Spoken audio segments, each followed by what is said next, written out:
The reason why a lot of you guys have VSLs that don't perform at all is because you have learned to multiply 0 times 10, which equals 0.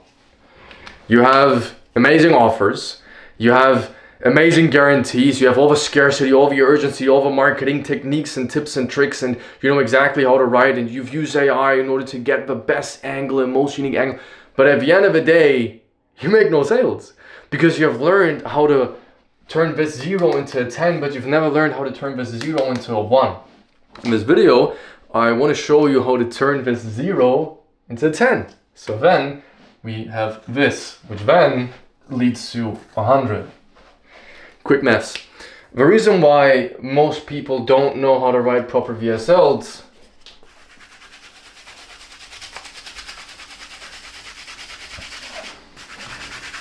is because they focus on the wrong stuff.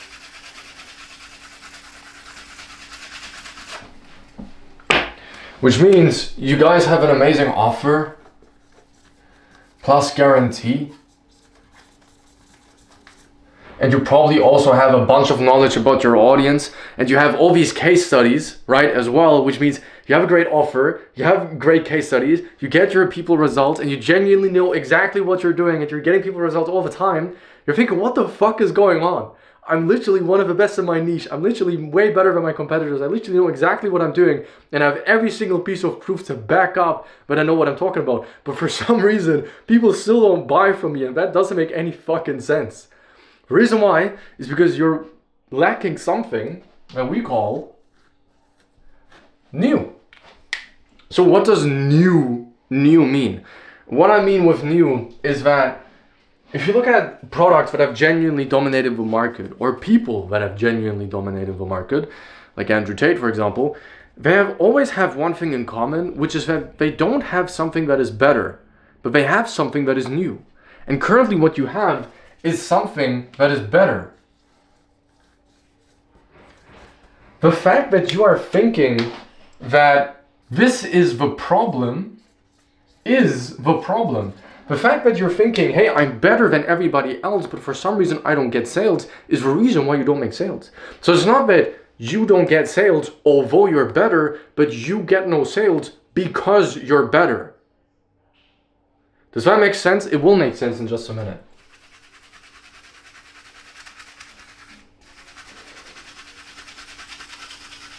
I hope you're enjoying me making my board clean every single time. I just bought this. This is my first time making such a video. I want to give you some examples.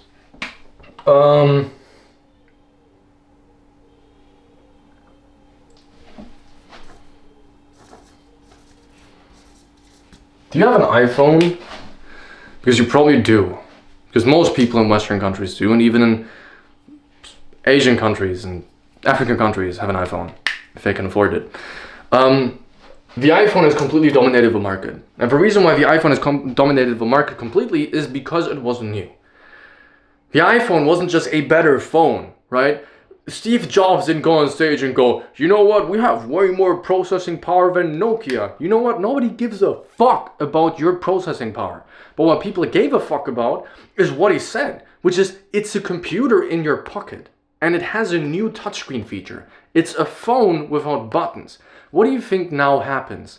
He now stands in front of on a stage in front of hundreds, if not thousands of people, which are all, by the way, journalists, right? He was not holding presentations sort of random people. He was holding presentations in front of journalists. And these journalists would sit there and he would talk in front of them and he would say, we've developed something new. We have a new thing. We don't have buttons. We have a computer that is inside your pocket. You can access the internet, you can write, you can call, you can do all these things, and you will have complete web access just like a computer does, right? You will be able to write just like a computer does without any button at all. As a matter of fact, that computer is going to fit inside your pocket and it will have a new touchscreen. That is a new thing. That is new, right? Different example. Tesla. Look at Tesla. Tesla was not just better, it was new. Tesla didn't go on stage and say, you know what, our cars now reach 600 kilometers distance instead of 300 kilometers distance like our competitors from fucking Honda or whatever. No, they didn't do that, because how would they win? Why would anybody care?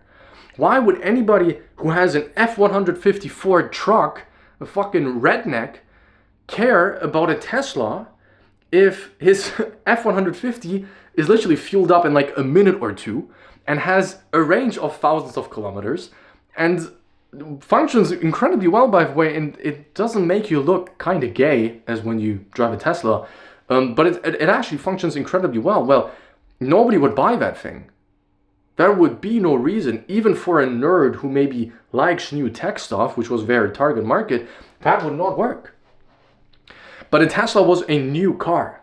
A Tesla had a new self-driving feature, right? Which means the articles now, right? The internet did not say, this Tesla now reaches 600 kilometers, but the articles everywhere online, on Twitter, anywhere, it said, this car drives itself. And that spreads like a fucking wildfire, right? And we had more of that. We had the custom horn, right? Which means you could make weird sounds and turn those into your horn. And that would be something new. So instead of people now thinking, hey, I'm getting a better car, they're thinking, I'm getting a new self-driving car. I'm getting a new car that has a custom horn. I'm getting a new car that has all these new features that other cars don't have. So you're wondering, okay, but why does that matter? Why don't we just craft something better? Because convincing somebody of being better is incredibly hard. But convincing somebody of being new is actually incredibly easy. And it makes people buy immediately. No matter the niche, by the way, even if you're a 45-year-old multi-millionaire who has all the experience and business experience of the world, you're always going to want new things. That's why Jeff Bezos bought a fucking yacht for billions of dollars. So why is it that human beings are convinced of things that are new much more than by things that are better? And how can we integrate that into our VSLs? Where's my thing? Okay. Oh, that makes sense. Another example, Andrew Tate, right? Andrew Tate wasn't just a better communicator or gave better advice, but he gave new advice. He was the only man back then who was uncancelable and who would give you advice that will be completely against the norm, completely against the woke culture, right? New stuff. So why is better not better than new? Why do people want to buy new? I want to give you an example. Let's say that you're a coach, consultant, or you have an e-commerce product or something that you want to offer to your audience. Maybe it is new, but you don't know how to position it as new. Or maybe you're better or you don't know how to position yourself as new, right? Either way, you will need to position your thing as new. Most of you guys lack doing that because you have created an opportunity that is better, but nobody cares about because it's a 0 and you've multiplied it with 10 and now you're at 0. So why is better not as good as new? Because if we look at, say, there's a sentence that says people will do anything for those who justify their failures. But actually goes even further to encourage their dreams and you allay their fears and etc. etc. And if you do all these things, these people will do anything for you. That is just basic human psychology. And the problem is, if I'm going to go up to you and I'm going to tell you, hey, here's this thing that I want to sell you, and you've bought something similar before, you're going to think, well, I've tried that already. That does not work for me, right? I've tried that diet already. That doesn't work for me. I've tried that client acquisition method. I've tried that funnel. I've tried that YouTube method. I've tried that product. I've tried that fucking whatever. I've tried it already. It doesn't work for me. And that is the situation that a lot of your current clients or potential clients are in. they have tried something that is just like your method before, and now you need to convince them that although they have failed before, you can still get them results. That is incredibly hard. The amount of results you need for that is so big that it is actually almost impossible to do that. So impossible that you're never going to be able to capitalize on a big chunk of a market with that kind of method, because there are just going to be too many people who are going to doubt that you are better than your competitor. Because a lot of people don't really doubt you. They don't really doubt you or your method or your product. They believe you that you're kind of better, but they just don't believe that you're so much better that you're going to be able to compensate for their own failures. I always say you will never need to only make people trust you and trust your product. You will need to make them trust themselves despite their past failures. And a lot of people, you know it, do not trust themselves. They have a horrible self-image. So what you're basically trying to say is, I know you have failed with your past product, but although you have failed already, we are so good that we're going to be able to compensate for all of the past failures that you've had with this kind of method. You might, but it doesn't matter, because they don't believe you.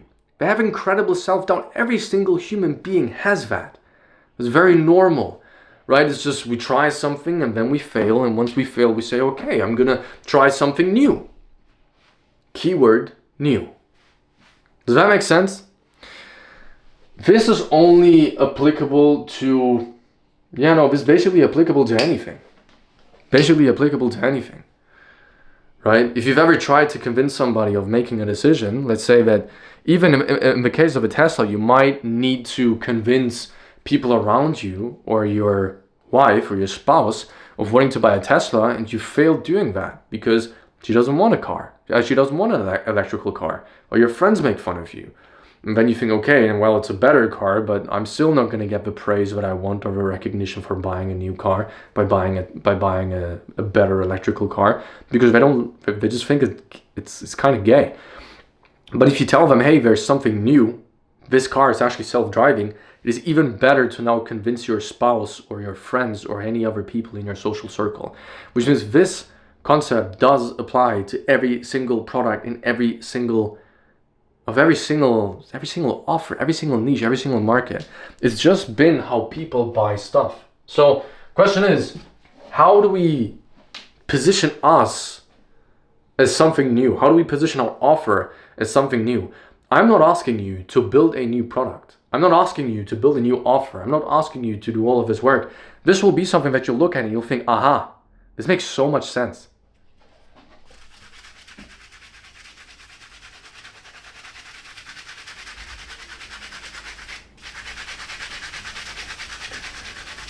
Fucking hell, bro. I need a better sponge. So, how to position as new. So, the thing that we need to convince people of in every single VSL are three things. Those three things is, I have a new opportunity that you've never tried before.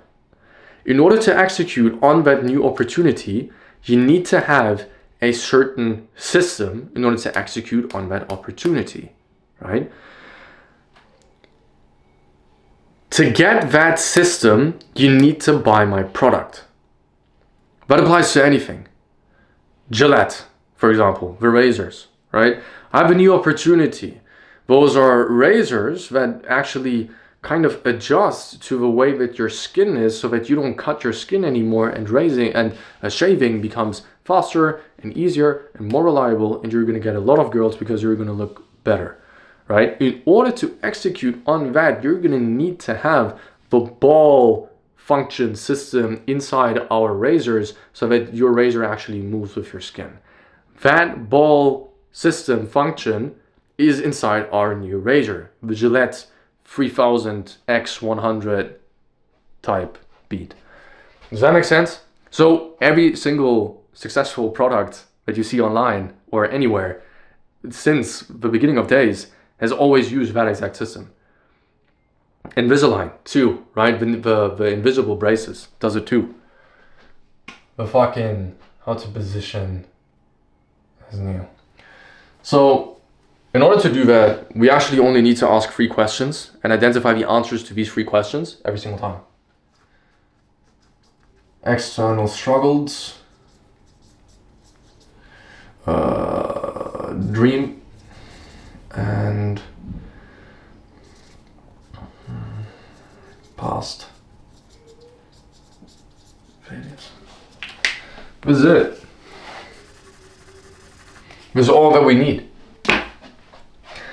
External struggles are basically struggles that they suffer from in their day-to-day life. These are struggles that they can see externally, not internally. We're not talking about their feelings and their emotions and this, that, because we're going to be able to identify those feelings anyways. If we know what they're struggling with in a day-to-day situation, we automatically can identify what feelings that will cause, right? If I'm so fucking fat that I can't even get up in the morning and my wife will need to kind of lift me up and wash me, I know that that causes a lot of shame. I don't need to ask them, right? So we only need to identify their day-to-day struggles, and that is all we need. On top of that, what we need is their dream, which means their dream situation, their dream outcome, their desires, their etc., whatever language you have learned, that is all you need, right? What are they struggling with in a day-to-day? And what life could they live if they wouldn't struggle from that struggle anymore, right? Next thing is past failures. Past failures is every single thing that they have tried. Everything, right? Every single method that they tried, every single product that they have bought similar to yours, every single thing that they've tried and failed with, you need to identify. This is probably the most important one, because we can now use this. The question is, why do we actually need these 2 and not this one? Well, not only the third one, their past failures. Because of the Crystal Pepsi. So here's the thing, right? The reason why a lot of people actually lack a performing VSL is because they offer them new products that are similar to Crystal Pepsi. You see, Pepsi in I think 2002 or something, I think 2002, released a new Pepsi that was called the Crystal Pepsi. Crystal Pepsi was a Pepsi that was see-through, which means it looked like water, but it tasted like Coke, which sounds like a horrible idea. And it was so new, unique, and so like crazy that they thought, oh my God, people are gonna love this one. We're just gonna offer it. Nobody has done that before. Coca-Cola hasn't done that before. We're gonna make so many sales. They put it on the shelves, and that Crystal Pepsi was actually taken off the shelves within 2 years. That is incredibly quick for a new product that you introduce to people. The reason why that new product did not perform is because they have promoted something that has no demand. Yes, they built something new, but they built something new that nobody gave a fuck about. So you need to know exactly what struggles they have so that you can target those struggles inside your VSLs. I know what you think. Yes, I already have all that data. I know what all these people have. I know what all these people struggle with. I'm 100% aware of that, right? A lot of content creators think that way, by the way. And then once we hop on a call with them and we start actually deploying real data acquisition, we genuinely find out data with marketing campaigns, by hopping on calls with people, by identifying their sales call transcripts and everything, we start to find out way more stuff that they're actually not aware of. And trust me when I say, like, I swear to God, you will find so much new stuff that you've never heard before that you're like, holy shit, I didn't know that there was this other struggle as well. And trust me when I say, once you have these 2, you will automatically see, like, it's going to seem so obvious to you that there's such an obvious solution that they've just never tried before that you've had so much success with. You're like, oh my God, this is exactly why these people are not having success. This is exactly what I can show them. And then once you know all their past failures, you're going to realize, holy shit, yeah, of course it didn't work. Because all these past failures they weren't for their case. It couldn't have helped them in the first place. And trust me when I say, everything will seem obvious to you after you know these three things. You can build an entire marketing campaign on these three things. A lot of guys go like up and beyond about all the objections and all of that, and then they find out all their most common objections and XYZ, and they think like, oh my, I'm gonna build an amazing marketing campaign on this, and then they end up with an equation that is 0 times 10, which still equals 0, because they nailed this part 100%, because that is what they see online, but they completely fuck up this part. And we're gonna need these three things to nail this part, and we're gonna need objections to nail this part. But this part you probably have handled already. That's why you're here, right?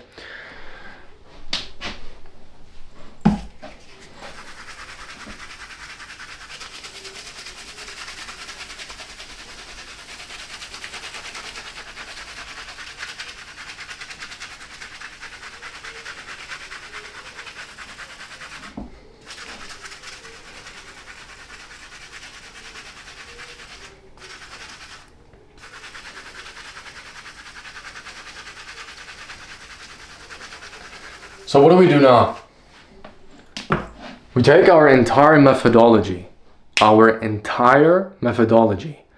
we craft a new sentence as this one. So I've decided to make this a bit more beautiful now so that you can see it very obviously.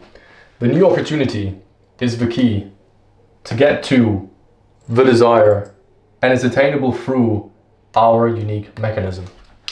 There's a lot of examples of businesses who have done that very successfully. Let me name you some examples in info. Iman Ghazi, starting an online business with the most beginner-friendly business model is the key to going from 0 to 10K online in record time, and is only attainable through selling ROI services.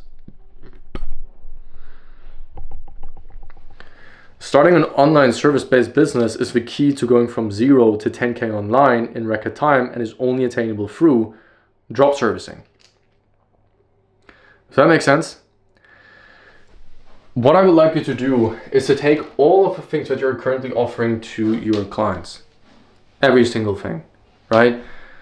Every bonus, every deliverable, everything. Every single thing that you use in order to get your clients results.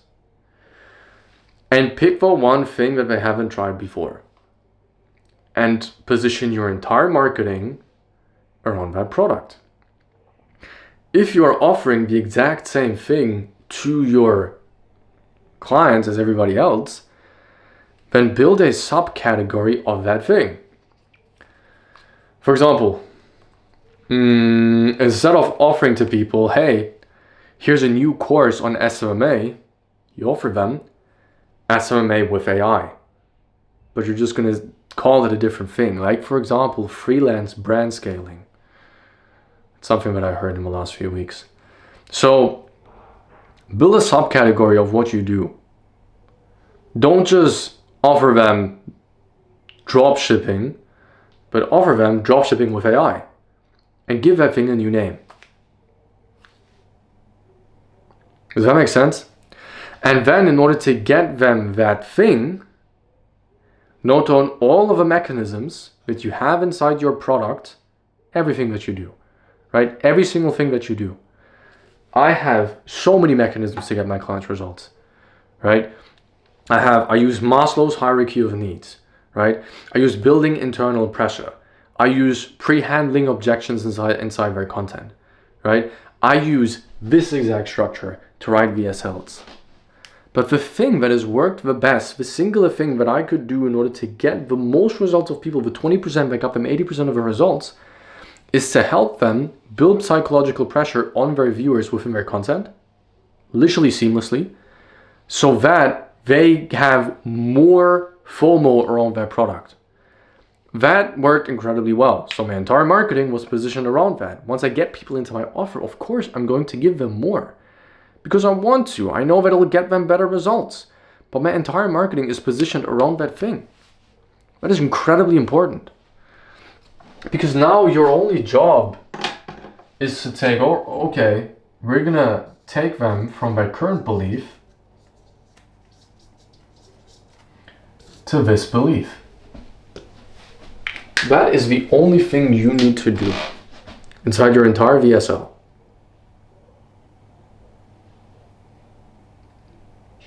And that's the reason your VSL doesn't perform.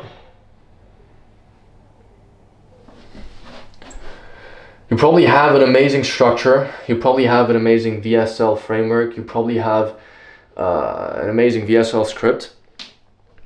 But you've simply just given them an opportunity that they've already tried.